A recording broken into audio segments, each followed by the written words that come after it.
Hello, welcome to English for academic and professional purposes. Our lesson is all about reading academic texts. Reading is a process that involves recognizing words, leading to the development of comprehension. According to research, reading is a process that negotiates the meaning between the text and its reader. In this video lesson, you will acquire knowledge of appropriate reading strategies for a better understanding of academic text to be able to produce a detailed abstract of information gathered from the various academic texts read. Concepts like the structure, language used from various disciplines, ideas contained in various academic texts, knowledge of the text structure to glean information that is needed, various techniques, thesis statements, paraphrasing, and outlining reading text in various disciplines. Our objectives. After going through this video lesson, you are expected to: Number 1. Determine the structure of a specific academic text. Number 2. Differentiate language used in academic texts from various disciplines. Number 3. Explain the specific ideas contained in various academic texts. Number 4. Use knowledge of text structure to glean the information he or she needs. Number 5.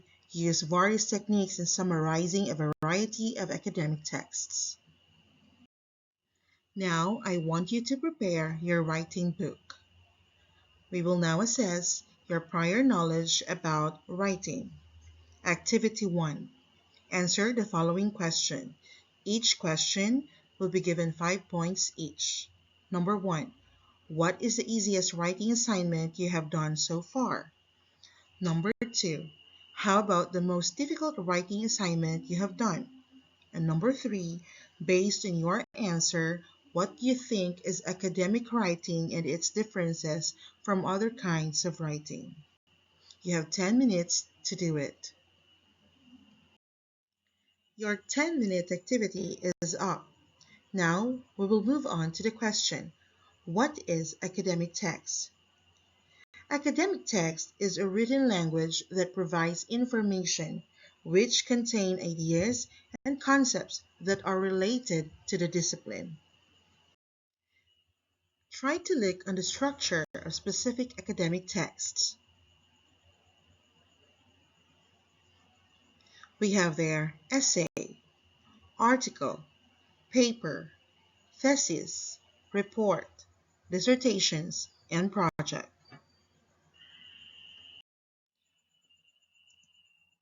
On the common structure of academic text, when we say essay, it is an argumentative text usually short with 1,500 to 6,000 words. Number 2. Research paper. It is a longer essay involving library research that has 3,000 to 6,000 words. Number 3. Research article. It is an essay written to be published in a scientific journals. Number 4. Dissertation. A long essay involving study and research. It has 6,000 to 20,000 words. Number 5. Thesis. It is a completed over a number of years, offers an original contribution to the research area.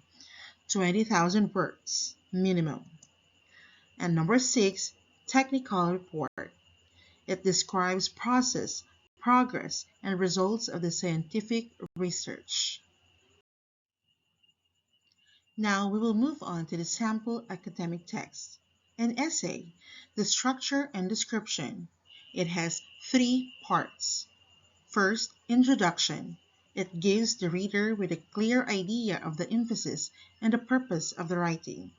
It also provides the background of the argument, presents the theoretical viewpoints, language, etc. that will be used and describes how the writing will be structured. Body, where the essay's argument, concepts, and outcomes are established and discussed. Conclusion, should not have any new facts or ideas, but rather function as a brief repetition of the key arguments and facts that have been treated in the essay. For the sample academic text, number 2, research paper. It has structure of 8 parts: title, abstract, introduction, method, findings, discussion and conclusion, recommendations, references, appendix.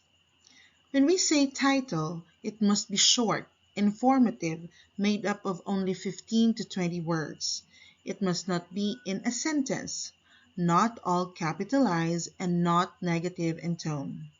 Jargons and acronyms are a big no-no to research title writing. Now for the abstract. Concisely discusses the essential aspect of your paper, such as the background of the study, objectives, significance, research design, data collection, techniques, data analysis, discussion of the findings, scope, and conclusion, giving from 100 to 150 word discussions of the salient parts of the research paper. For introduction, it explains the background of the research problem. It states a set of specific research questions and of optional hypotheses or assumptions. Method. It explains the types and sources of the data, as well as the method you use in the collecting and analyzing the data you have gathered. For findings, discussion, and conclusion, it presents as finding of your study those that you have analyzed and commented on. Findings results from thematically or theoretically gathered and analyzed data with the capacity of leading you to a valid conclusion are explained in this section. Any conclusions stated in this part of the paper derive their validity or truthfulness from the factual or logically determined data. Recommendations. To broaden the reader's knowledge and understanding of the area covered by the research, recommend or let the readers positively consider some activities they can possibly do to extend, modify, replicate, or validate the findings of your research work. For references, it follows a standard documentary style. Alphabetize, identify, and list down in this section all sources of knowledge you use in carrying out your study. That's why you really need to write and practice listing of the references that you have read. And the last one, appendix. This contains copies of table, questionnaires, interview rates, observation checklists, and other materials that are indispensable or necessary in completing your research study. For our third sample academic text, research article, the structure or the parts, it has title, author, abstract, keywords, introduction, methods, results, discussion, conclusion, and references. For title, author, abstract, and keywords, it is used for descriptive information that lets readers search for an article. For introduction, it contains what is the context for this project? How does it fit with the other research on the topic? What is the research questions? On methods, it contains what did the authors do to answer the research question. On results, it answers the question, what was the answer to the question? This is often shown in the tables and figures. For discussion and conclusion, it contains what is the significance of this project? How does it fit in with what else known about the topic? And the last one for references, it contains materials the author cited when writing the paper. After you graduated from bachelor's degree and finish your master's degree, this sample academic text is a way to go. Number 4, the dissertation. It has structure and parts, cover page, acknowledgments, abstract, table of contents, tables, glossary, introduction, literature review, methodology, results, conclusion and discussion, reference list, and appendix. For our fifth sample academic text, thesis, the structure or the parts, abstract, introduction, literature review, methods, results, discussion, and conclusion. For abstract, write this last. It is an overview of your whole thesis and it is between 200 to 300 words only. Introduction, usually longer than an abstract, and provides the following. First, background to the topic. Second, brief review of the current knowledge. Third, indicates gap in knowledge. And fourth, can include hypothesis. In literature review, it is often part of the introduction, but can be a separate section. It is an evaluation of previous research on your topic, where you show that there is a gap in the knowledge that your research will attempt to fill. The key word here is evaluation.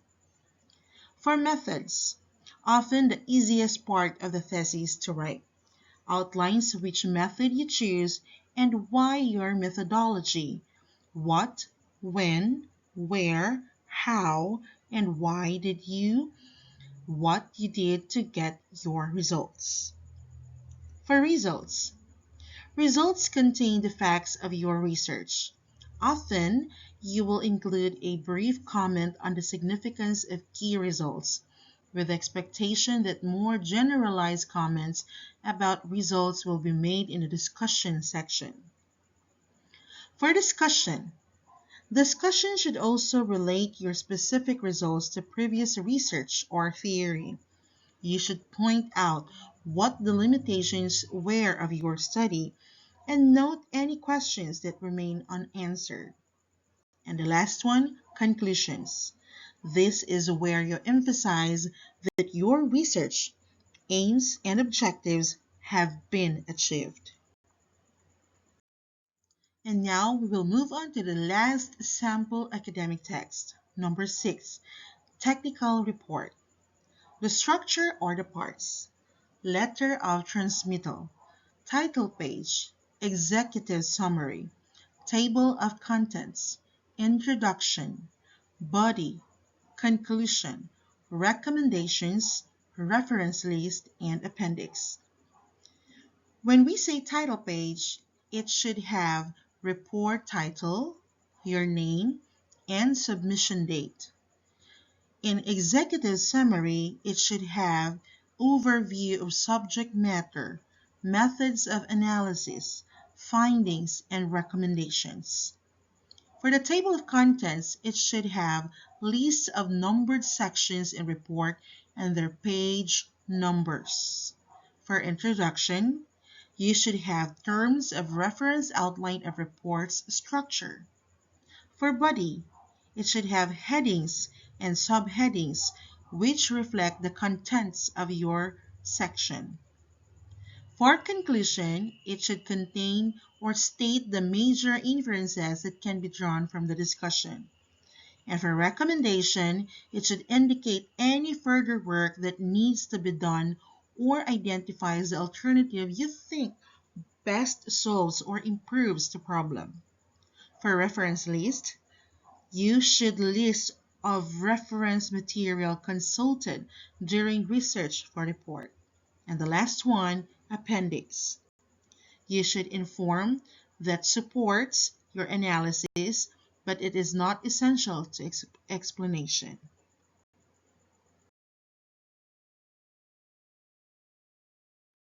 After knowing all the sample academic text, we will now move on to the purposes in reading an academic text. Number 1, to locate a main idea. Number 2, to scan for information. Number 3 purpose, to identify gaps in existing studies. Number 4, to connect new ideas to existing ones. Number 5, to gain more pieces of information. Number 6, to support a particular writing assignment. And number 7, to deeply understand an existing idea. In writing academic text, there are factors that we need to consider. Number 1, state critical questions and issues. Number 2, provide facts and evidence from the credible sources. Number 3, use precise and accurate words while avoiding jargon. Number 4, take an objective point of view. Number 5, list references. And number 6, use cautious language. After knowing all the information about reading academic text, now we will move on to our activity 1.1. What's more? Instruction. Write true if the statement is correct and false if it is not. We have 10 questions there. You'll be given 10 minutes to do the activity. You may now start now. Time is up for true or false. Now let us move on to what you have learned. In the previous lesson or topic that we have, it is stated that authors organize their information intentionally in an organized pattern called text structures. Common text structures called or include introduction, body, and conclusion. It is important to understand the text structure to empower you as a reader. Now, getting deeper. For introduction, you may write it in the lesson. What was the lesson all about? What was the topic that we have discussed and shared? For your body, what you want to say about the lesson? What are the things that you have discovered or learned? And then, in conclusion, what you have found out. What are the things that you are able to reflect and you are able to gather information more to share for others? You are going to write it on your reading or writing book. That's the end of our lesson. I am excited to see all your writing activity outputs. See you around. Thank you very much, students, and happy writing, everyone.